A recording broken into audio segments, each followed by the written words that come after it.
rogai por nós. Meus queridos irmãos e irmãs, você aqui presente, quem serve e trabalha nessa celebração, você acompanhando por todo o sistema Canção Nova de comunicação, eu quero incentivar já vocês, a cada um de nós, no início dessa celebração, a nós vivermos uma prática que é muito salutar.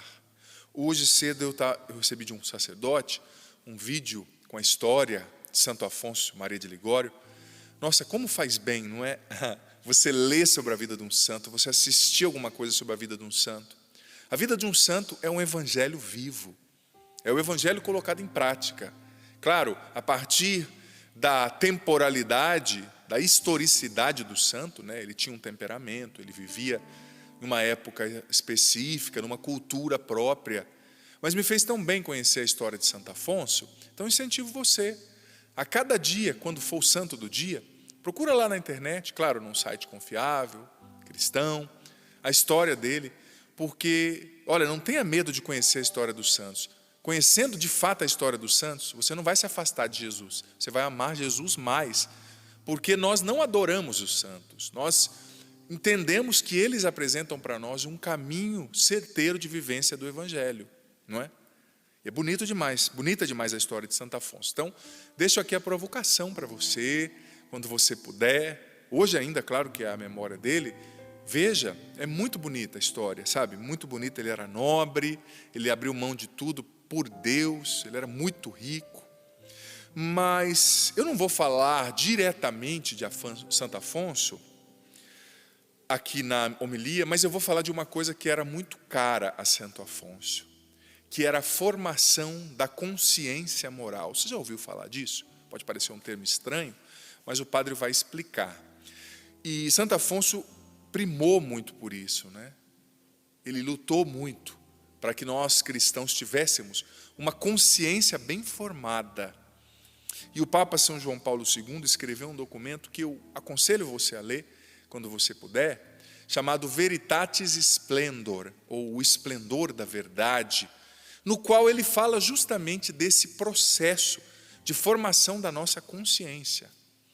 Porque, infelizmente, não precisa nem ser muito esperto para perceber, a gente vive num mundo no qual a consciência das pessoas está se tornando cada vez mais laxa. Você já percebeu? Tudo é normal, né? Tudo é permitido. Mas será que tudo é permitido mesmo? Será que não existe uma verdade, com V maiúsculo? Será que não existe uma lei que a gente precisa seguir? Lei que muitas vezes está impressa na nossa natureza. A lei natural, dizia Santo Tomás de Aquino. Mas enfim, para falar disso, deixo como já sugestão também a Veritatis Splendor, que é fantástica. Eu quero discorrer um pouco sobre os enredos presentes nesse evangelho. Gente, você vê um bacanal armado aqui nesse evangelho, né? Uma orgia. Bacanal vem da mitologia grega, né? O deus romano, greco-romano Baco, né? Que era o padroeiro das orgias, padroeiro é o jeito de dizer, né? Na mitologia grega. Era o detentor, o protetor daqueles que faziam orgias, né? Infelizmente na cultura pagã. Mas olha só, o rei Herodes pegou, assumiu como esposa, pegou para si a esposa do seu irmão, estava num jantar, bêbado, um homem doente pelas paixões desordenadas, dominado pelo seu apetite concupiscível, dominado pelos vícios capitais, bêbado com um monte de outros bêbados, já vivia com a esposa do seu irmão, a sua enteada, que devia ser sua enteada, muito provavelmente sua sobrinha, Salomé, começou a dançar, e o cachaço do Herodes lá, bêbado, todo folgosão, né? Porque é assim, esses caras, quando começa a beber só, sabe, num ambiente no qual todo mundo começa a beber demais, não vai sair nada de bom, sabe, a gente tem que se privar um pouco desses ambientes, não vai sair nada de bom. Ele com certeza desejando ali a enteada, porque se ele ficou aceso, fogoso, olhando ali para a enteada, olha só que orgia, que bacanal. A enteada dançou e ele, bêbado já, olha, eu te dou o que você quiser. E ela, orientada pela sua mãe, uma louca, pediu a cabeça de um santo profeta, São João Batista, que teve a sua cabeça cortada. Mas veja bem, São João Batista só perdeu a cabeça, literalmente, pela verdade, né? E ele perdeu a cabeça por uma verdade específica. Ele anunciava ali a indissolubilidade do matrimônio, é uma palavra difícil, né? O matrimônio, uma vez estabelecido por Deus, não pode ser quebrado, né? Claro, eu não quero acusar ninguém, mas eu preciso dizer a doutrina cristã e católica, e eu vou dizer, eu sou padre para isso, não sou padre para ensinar receita de bolo. Eu fico admirado, às vezes a pessoa, nossa, o padre falou aquilo. Gente, mas o que você espera que um padre fale? O padre foi ordenado para falar da Bíblia e da doutrina. Se ele não falar disso, tem alguma coisa errada, né? Então eu fico admirado quando as pessoas se admiram. Ai, você falou aquilo. Eu falei mesmo, vou falar a palavra de Deus.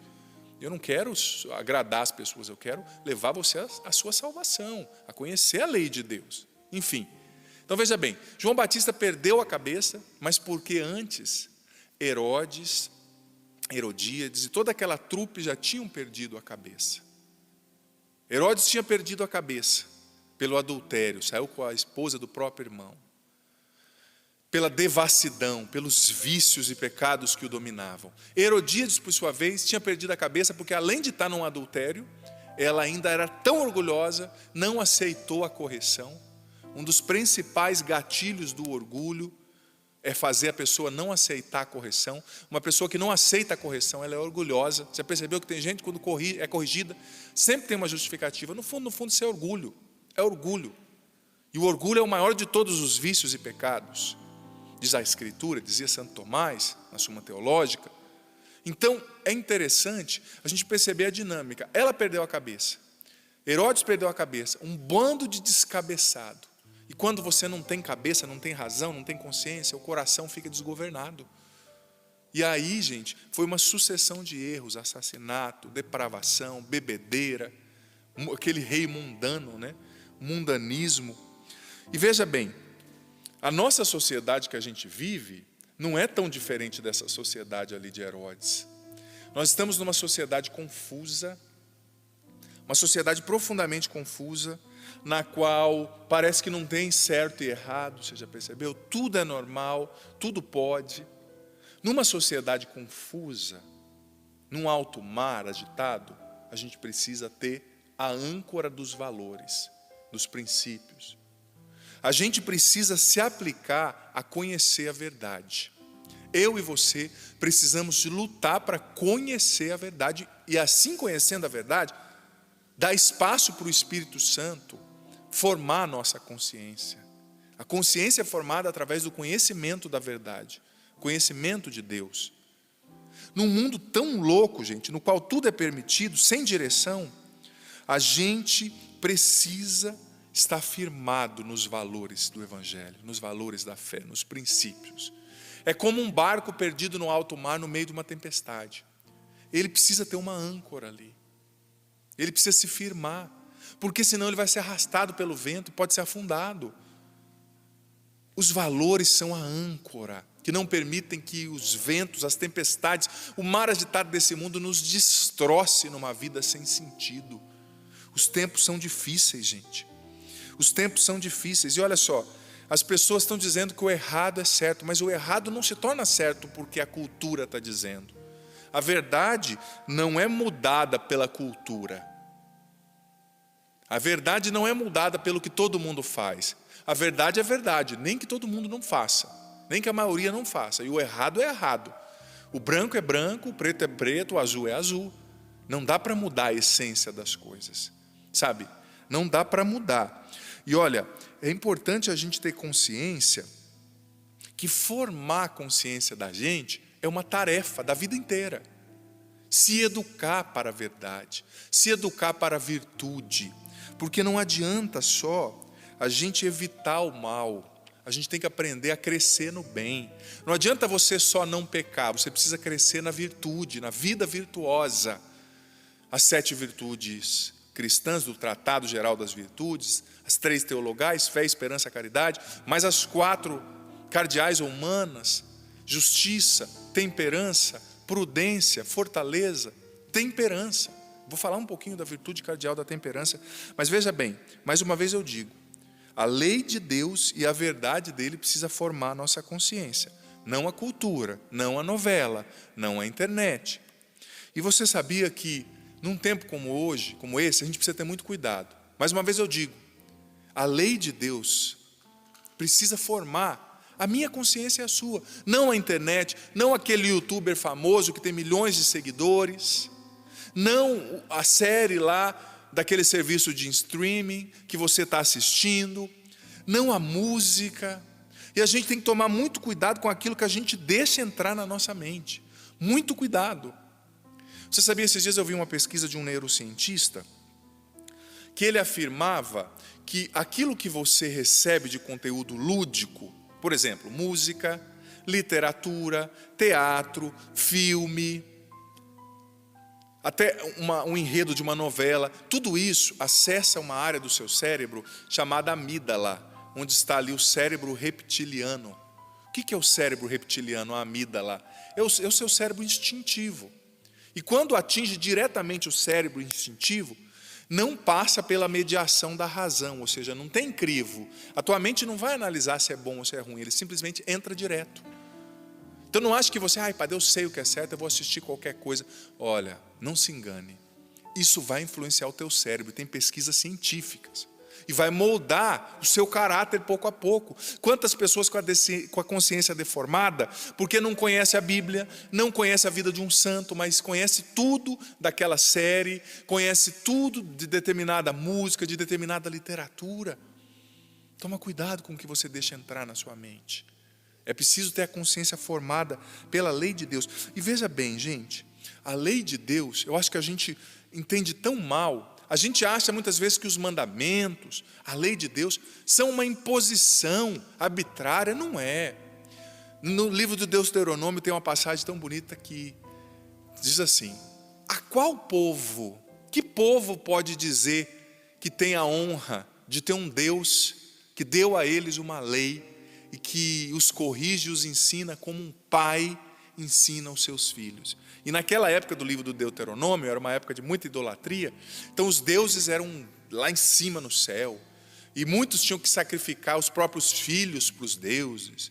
Então de repente Israel tem um Deus que ensina a eles como um pai: olha, segue isso aqui, não faz isso, não faz aquilo. A lei, o mandamento é um sinal de amor, não é um sinal de repressão. Deus ama tanto que Ele nos ensina o que é certo, que Ele forma a nossa consciência. A gente precisa evitar o mal e crescer no bem.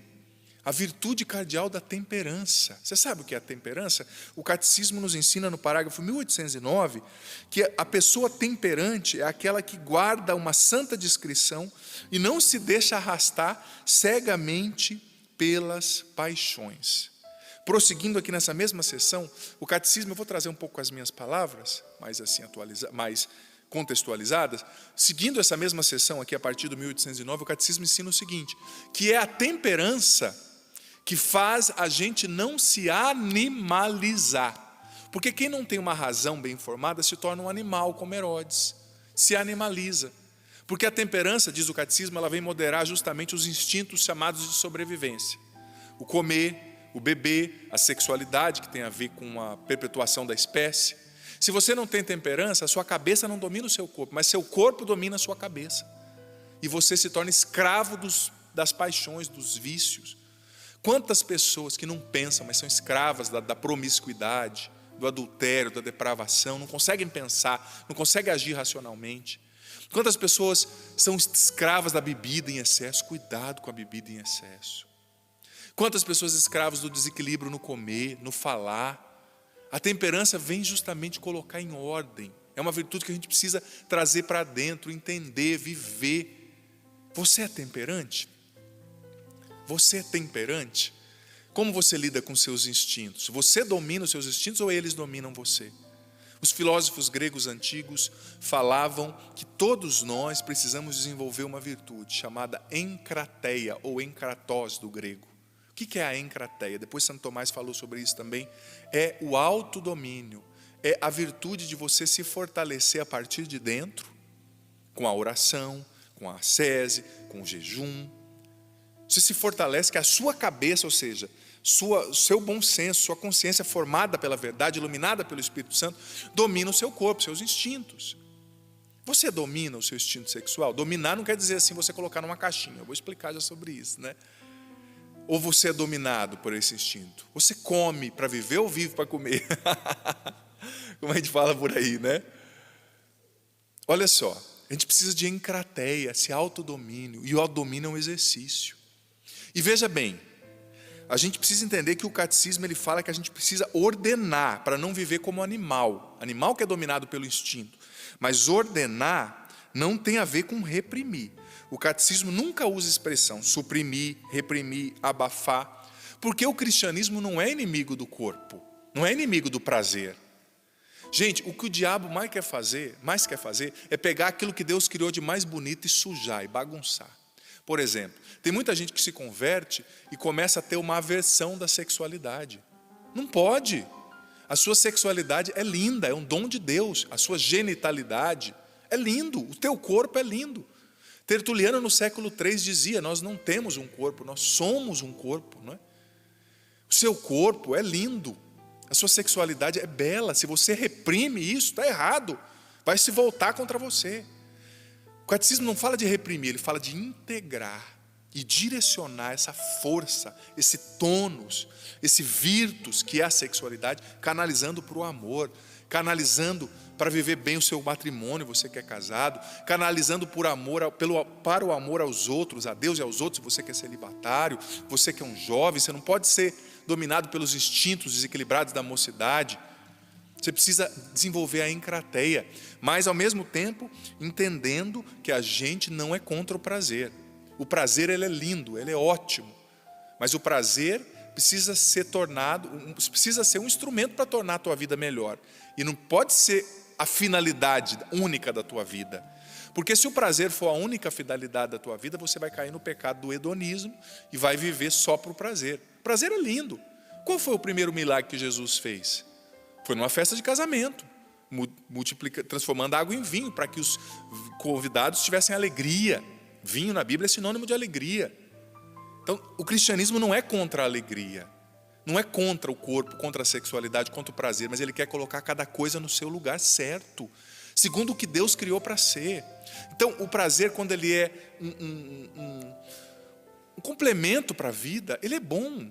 Agora, quando ele se torna a finalidade da vida e deixa você cego, sem razão, ele é mau.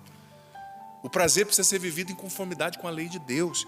Santo Tomás falou isso na Suma Teológica também, que é um pecado quando você se torna um estoico, né? Que nega o prazer, não pode nada, tudo é errado. Não é isso. Pode muita coisa, mas do jeito de Deus, com amor. Sabe? A gente precisa educar as nossas paixões, o nosso apetite concupiscível, né? Como dizia Santo Tomás, educar os nossos desejos, direcionando para o bem, para o amor. É bom ter momentos de prazer, de alegria, uma boa comida, né? Mas tem que ser com equilíbrio, porque senão o prazer que era para fazer bem se torna uma corrente que te aprisiona. Como você lida com os prazeres? A vida não pode ser só prazer, ele faz parte da vida e é bom, mas precisa estar no lugar certo. Precisa estar no lugar certo. E a gente é chamado a moderação, mas moderar não é anular. Mais uma vez eu digo, eu tenho percebido muitos cristãos, principalmente jovem quando se converte, começa a odiar o corpo, a sexualidade. Aí a pessoa casa, não consegue viver bem a sexualidade, está sempre se negando para o marido ou para a esposa, como se o sexo fosse pecado. Não é pecado, é lindo, mas do jeito de Deus, servindo ao propósito que Deus colocou na sexualidade ao criá-la. Sabe? A gente precisa ordenar todo esse apetite, toda essa vida da sexualidade, do instinto, que é bonito, é sinal que você está vivo. Mas ordenar, moderar. O que é ordenar? É colocar a ordem, é direcionar para o lugar certo, é viver segundo a lógica do Criador, que é a lógica do amor. Sabe? Quando você vive os seus instintos e domina a si mesmo, na encrateia, orientando tudo para o bem, para o amor, você tem paz, você vive feliz. Agora, se você não domina, não pratica o autodomínio, a encrateia, tenha certeza, você vai ser arrastado pelas suas paixões, como um barco desgovernado no mar, e o teu barco vai acabar afundando. Você vai colocar em risco a tua família, tua vocação. Quantas pessoas perdem o matrimônio por causa de uma aventura sexual, porque não consegue dizer não, porque fica dando intimidade para a secretária, para a amiga, a hora que vê está no adultério. É preciso colocar limite, é preciso viver do jeito de Deus. Tudo que Deus criou é bom, mas do jeito certo. Seu corpo é lindo, mas é preciso vivê-lo com sacralidade, colocando a ordem dos amores, como dizia Santo Agostinho, a ordem do amor, né? Enfim, já tem bastante coisa aí para a gente refletir, né? Senhor, eu te agradeço pela palavra de hoje, o cenário triste do Evangelho, mas obrigado pelo testemunho de São João Batista, Senhor, que morreu pela verdade, que tinha uma consciência guiada pelo Teu Espírito, pela verdade. Senhor, eu te peço, derrama agora o Teu Espírito Santo sobre nós, sobre quem nos acompanha agora. Vem, Espírito Santo, vem bem formar as nossas consciências, liberta-nos da consciência laxa, da consciência deturpada, liberta-nos da mania de achar que o errado é certo e que o certo é errado, liberta-nos da consciência deformada pela cultura, pela mundanidade. Vem, Espírito Santo, forma nossa consciência no amor à verdade, dá-nos a graça de conhecer a Deus. Se estamos em pecado, se alguém está no pecado, que essa pessoa se arrependa, busque se emendar, pedir perdão a Deus, confessar, voltar, porque o pecado também faz com que a sua voz muitas vezes seja neutralizada, Senhor, na nossa consciência. Converte-nos. Vem, Espírito Santo, agora sobre nós e nos convença nesse momento a respeito do pecado, da justiça, do juízo. Vem, Espírito Santo, e nos faz compreender essa palavra. Vem, Espírito Santo, e cura a nossa consciência, forma a nossa consciência, na verdade, no amor a Deus. Vem, Espírito Santo, nos liberta do laxismo, cura o nosso coração. O Senhor não vem para condenar ninguém, o Senhor não vem para julgar, o Senhor vem para salvar. A sua lei não é uma imposição, mas é um sinal de amor. É o amor que cuida de cada um de nós nos detalhes, como um pai cuida dos filhos. A tua lei é sinal do teu amor, e nós obedecemos, não porque o Senhor obriga, mas porque o Senhor nos ama e nós queremos te amar. O Senhor sabe o que é melhor para nós, porque foi o Senhor quem nos criou. Liberta aqueles que se sentem acusados pelo Senhor, não amados, que se revoltaram com a igreja, com a tua palavra. Cura os corações feridos, levanta os caídos, visita aqueles que estão no pecado e os liberta, Senhor. Converte-nos.